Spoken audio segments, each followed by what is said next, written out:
మీ ఎలాంటి వ్యాపార ప్రకటనలకైనా వెంటనే మా ఛానల్ సంప్రదించండి. నమస్తే. ఈరోజు మన స్టూడియోలో ప్రముఖ ఆధ్యాత్మికవేత్త, జ్యోతిష్య వాస్తు పండితులు, లలితాదేవి ఉపాసకులు బ్రహ్మశ్రీ నానాజీ పట్నాయక్ గారు ఉన్నారు. గురువుగారితో మాట్లాడేద్దాం. నమస్కారం గురుగారు. శ్రీమాత్రే నమః. నవంబర్ మాసం విశేషంగా మకర రాశి వాళ్ళకి ఎలాంటి అదృష్టాన్ని తెచ్చిపెడుతుంది? పాజిటివ్ రిజల్ట్స్ ఉంటాయా, నెగిటివ్ రిజల్ట్స్ ఉంటాయా? ఓవరాల్గా ఎలాంటి జాగ్రత్తలు వీళ్ళు తీసుకోవాలి? తప్పకుండా అండి. వీళ్ళది మకర లగ్నం, మకర రాశి అనుకుంటే లగ్నాధిపతి 3లో ఉన్నాడు, 2లో రాహు ఉన్నాడు. ఆ చంద్రుడు 1, 2, 29, 30 తేదీల్లో కూడా సంచరిస్తున్నాడు. అష్టమ కేతువు భాగ్యంలో ఉన్నటువంటి శుక్రుడు 2వ తేదీ నుంచి దశమంలోకి రావడం, దశమంలో ఉండేటువంటి రవి 17వ తేదీ వరకు దశమంలో ఉంటుంది. దాని తర్వాత 17వ తేదీ నుంచి లాభంలో ఉండేటువంటి కుజుడితో కలవడము, మరలా 2వ తేదీ నుంచి ఆ యొక్క శుక్రుడు నీచభంగ రాజయోగాన్ని ఇస్తున్నాడు.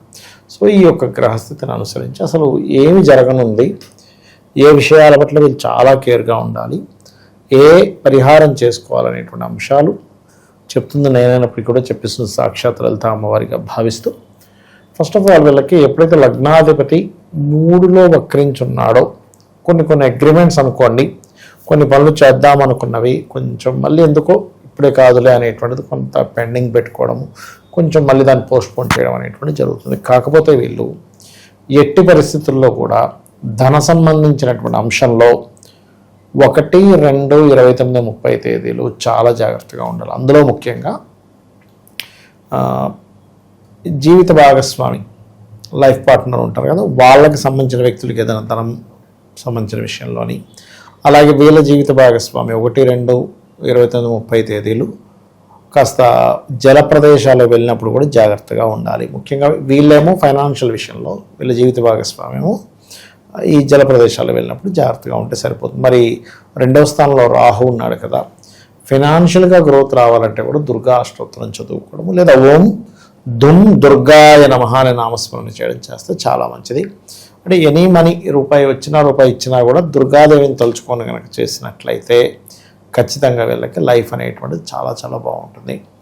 అలాగే వీరికి ముఖ్యంగా ఇక్కడ గమనించుకున్నట్లయితే 2వ స్థానాధిపతి 3లో ఉన్నందుకు, వక్రించినందుకు, అది కాకుండా లాభస్థానంలో కుజుడు ఓన్ హౌస్లో కూర్చున్నందుకు, ఇది కొంచెం ఏంటంటే ఈ రియల్ ఎస్టేట్ రంగాల్లో ఉండేటువంటి వారికి, ముఖ్యంగా అంటే భూమి ద్వారా లాభం పొందేటువంటి వారికి, వాళ్ళ పర్సనల్ చార్ట్లో కూడా భూమి ద్వారా లాభయోగం ఉన్నప్పుడు ఇప్పుడు లాభస్థానంలోకి వచ్చినటువంటి కుజుడు ఆ యొక్క ఫలితాలని పూర్తిగా ఇస్తున్నాడు చెప్పాలంటే.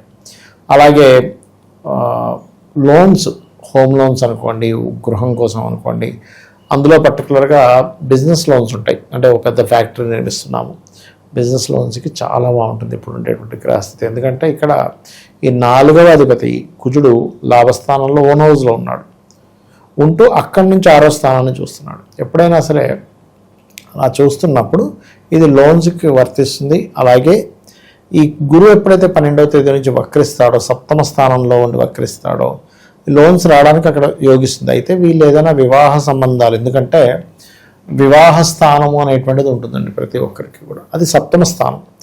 ఎప్పుడైతే 7మంలో గురువు ఎగ్జాల్టెడ్ పొజిషన్లో ఉన్నాడో, మొదటి ఈ 12 రోజులు కూడా వీళ్ళు ఏదైనా వివాహం కోసం చేసే ప్రయత్నాలకి ఆ యొక్క జూపిటర్ మంచి ఫలితాలు ఇస్తున్నాడు. కేవలం వివాహ సంబంధించిన విషయంలోనే ఇవ్వడమే కాకుండా లగ్నాన్ని చూస్తున్నాడు ప్రధానంగా. ఆ లగ్నానికి శుభుడైనా పాపైనా ఎగ్జాల్టెడ్ హౌస్లో ఉండేటువంటి గురువు ఏంటంటే మంచి ఫలితాలు ఇస్తాడు. కాబట్టి కొంచెం చేసే ప్రయత్నాల్లో సక్సెస్ రావడము, కొంచెం బిజినెస్ లైన్స్లో కొంతవరకు ముందుకు వెళ్ళడం, ఇటువంటి ఫలితాలని గురువు అక్కడ ఇస్తున్నాడు, అందులో ఎటువంటి సందేహం లేదు. అలాగే మరొక విషయం ఏంటంటే ఇక్కడ అష్టమంలో కేతువు ఎప్పుడైతే ఉన్నాడో, అష్టమ స్థాన కేతువు కొన్ని ఎలా అంటే, ఇప్పుడు చూడండి, వీళ్ళు ఏదైనా ఒక విషయాన్ని, అంటే ఇన్ సెన్స్ యాన్సిస్టర్స్ ప్రాపర్టీస్ అవి ఉంటాయి. ఎందుకంటే అష్టమ స్థానం అనేటువంటి యాన్సిస్టర్స్ ప్రాపర్టీ, అవి గతంలో ఏవైతే స్ట్రక్ అయ్యి కొంత డిస్టర్బెన్సెస్ ఉందో, ఆ అష్టమాధిపతికి నీచభంగ రాజయోగం వచ్చినందుకు 2వ తేదీ నుంచి 15వ తేదీ వరకు అటువంటి విషయాల్లో ఆల్ ఆఫ్ సడన్గా కొన్ని పనులు జరుగుతాయి వీరికి.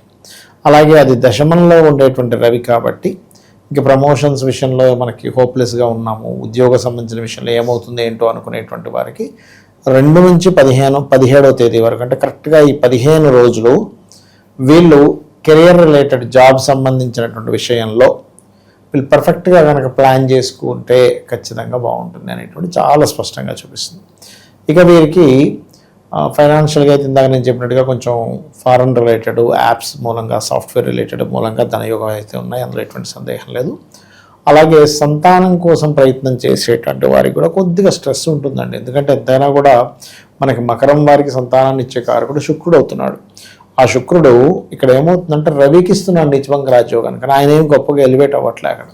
కాకపోతే ఏంటంటే పంచమాధిపతి దశమంలో ఉన్నందుకు క్రియేటివ్ ఫీల్డ్లో ఫ్యాషన్ రిలేటెడ్ లేకపోతే ఈ పార్లర్స్ ఇవన్నీ నడిపిస్తుంటారు, ఇటువంటి వాటికి అనుకూలంగా ఉంది అని చెప్పి మనకి అర్థమవుతుంది అక్కడ. ఇక ఈ 12వ అధిపతి సప్తమంలో ఉండడం వల్ల విదేశీ సంబంధాలు ఏమైనా అది కూడా అక్కడ విదేశాల్లో ఉంటూ అక్కడ మనకి ఈ సరైనటువంటి పద్ధతులు పాటించే వాళ్ళు కొంతమంది చూడండి, విదేశాల్లో ఉన్నా కూడా వాళ్ళ పిల్లలు కానీ వాళ్ళ కుటుంబ సభ్యులు కానీ అంతా కూడా ఒక సిస్టమేటిక్గా ఉంటారు. అలాంటి సంబంధాలు ఏమైనా కుదురుతాయి అనేటువంటిది సప్తమంలో ఎగ్జాల్టెడ్ పొజిషన్లో ఉండేటువంటి గురువు అక్కడ మీకు సూచిస్తున్నాడు. ఇక రియల్ ఎస్టేట్లోను స్టాక్ మార్కెట్లోను ఇన్వెస్ట్మెంట్స్కి ఇది రైట్ టైం అని అంటారు. ఒకటండి, ఈ రియల్ ఎస్టేట్ కోసం అయితే మంచిదే, ఎందుకంటే మీకు లాభంలో ఎగ్జాల్టెడ్ ఓన్ హౌస్లో ఉండేటువంటి కుజుడు, అది కాకుండా మకరం వారికి కుజుడు ఎగ్జాల్ట్ అవుతాడు కూడా. ఎందుకు ఎగ్జాల్ట్ అవుతాడు అక్కడ అంటే అది న్యాచురల్ 10th హౌస్, అదొకటి. షేర్ మార్కెట్ అంటే ఒకటేనండి, ఎప్పుడైనా ఎనీ లగ్న, నాట్ ఓన్లీ మకర లగ్న, షేర్ మార్కెట్లో మీకు రాణించాలంటే స్ట్రైట్గా ఒకటే ఫార్ములా ఏమిటది అంటే 2 అంటే ధనాధిపతి, పంచమం అంటే లాజిక్ని అప్లై చేసే కారకుడు, ఎప్పుడు బయటికి రావాలి. ఎప్పుడు షేర్ మార్కెట్ అంతా ఎలా ఉంటుందంటే మనం ఎప్పుడు ఎగ్జిట్ అవ్వాలి, ఎప్పుడు ఎంటర్ అవ్వాలి, ఆ టైమింగ్ తెలియాలి. ఇప్పుడు షేర్ మార్కెట్కి ఆ టైమింగ్ కనుక తెలిసింది మీకు అంటే మీరే కోటీశ్వరులు. టైమింగ్ తెలియకే చాలామంది పోగొట్టుకుంటారు టైమింగ్ తెలిస్తే. అయితే ఇక్కడ ఏంటి 2-5 8-11, 8 అంటే ఆకస్మికంగా లాభం కావచ్చు నష్టం కావచ్చు. 8-11 ఈ కాంబినేషన్ బాగుంటూ కనీసం ఒక్కటైనా నీచభంగ రాజయోగం కానీ కనీసం ఒకటైనా విపరీత రాజయోగం కానీ ఉన్నది వీళ్ళ జాతకంలో, దానికి సంబంధించిన మహాదశలు నడుస్తున్నాయంటే కళ్ళు మూసుకొని వెళ్ళొచ్చు.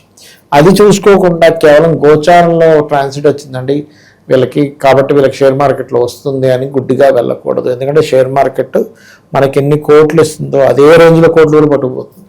ఎందుకంటే మీరు గమనించండి, షేర్ మార్కెట్లో నేను చాలా తక్కువ మంది ప్రోగ్రెస్ అయిన వాళ్ళని చూసి, అంటే జస్ట్ ఒక 1%, 2%, 98 to 99% సక్సెస్ అయిన వాళ్ళు ఉంటారు. ఎందుకంటే అదంతా కూడా ఏంటంటే వెయిట్ చేయాలి. ఒక పులి వెయిట్ చేస్తుంది చూసారా, జింక దగ్గరికి వెళ్ళేప్పుడు జాగ్రత్తగా, ఏంటంటే రోజు ఉండేది, ఇవాళ ఏదో కొంప మునిగిపోద్ది అన్నట్టు ఈరోజు వీడు చేసేస్తాడు. వెయిట్ చేస్తూ చేసేది షేర్ మార్కెట్. మనోభావం సంబంధం లేకుండా కొంతమంది రివెంజ్ ట్రేడ్ చేస్తారు, అంటే ఏంటి నిన్న పోగొట్టుకున్నాను వాళ్ళు ఎలాగైనా నిజాం, అది కాదు. షేర్ మార్కెట్లోకి ఎంటర్ అవ్వాలనుకున్న ఎప్పుడు ఎమోషన్స్ గురవ్వకూడదు, వెయిట్ చేయాలి, ఎప్పుడు ఎగ్జిట్ అవ్వాలి ఎప్పుడు ఎంటర్ అవ్వాలనేది చూసుకోవాలి. తక్కువ లాభంతో చాలు వచ్చిన చాలా సంతృప్తిగా బయటకు వచ్చేసిన వాడు ఈ కాంబినేషన్స్ ఉన్న వాళ్ళకి ఖచ్చితంగా ఉంటుంది, ఇంకా అందులో సందేహం లేదు. ఓకే, మన కార్తీక మాసం విశేషంగా కార్తీక మాసం సంబంధించిన రెమెడీస్ చెప్తారు ఈ రాశి వాళ్ళకి? ఎక్కువగా లలిత చదువుకోమని చెప్తానండి. లలిత శివుని యొక్క స్తోత్రాలు ఎక్కువగా చదువుకోవడం మంచిది. అలాగే కొంచెం ఎక్కువగా మరీ కొంచెం జాబ్ సంబంధించిన విషయంలో ఇబ్బంది ఉందనుకునేటువంటి వారు రవికేతు గ్రహాల దగ్గర దీపారాధన చేయడము, శివుణ్ణి తెల్లటి పుష్పాలతో ఆరాధన చేయడము, గోధుమ పిండిని గోవులకి తినిపిస్తూ బెల్లము గోధుమ పిండి కలిపి తినిపించినట్లయితే, బియ్యం పిండి అయినా గోధుమ పిండి అయినా పర్లేదు, ఈ రెండింటిని కలిపి తినిపిస్తూ లలితా అమ్మవారి యొక్క నామాల్లో ఓం శ్రీమాత శ్రీ మహారాజ్ని శ్రీమత్ సింహాసనేశ్వరి అని మహా చేసుకోవడం అన్ని విధాల ఉత్తమం జాబ్ సంబంధించిన విషయంలో. ఓవరాల్గా మకర రాశి వారి పరిస్థితి నవంబర్ మాసం ఎలా ఉంటుందో చాలా బాగా వివరించారు. ధన్యవాదాలు. శ్రీమాత్రే నమః.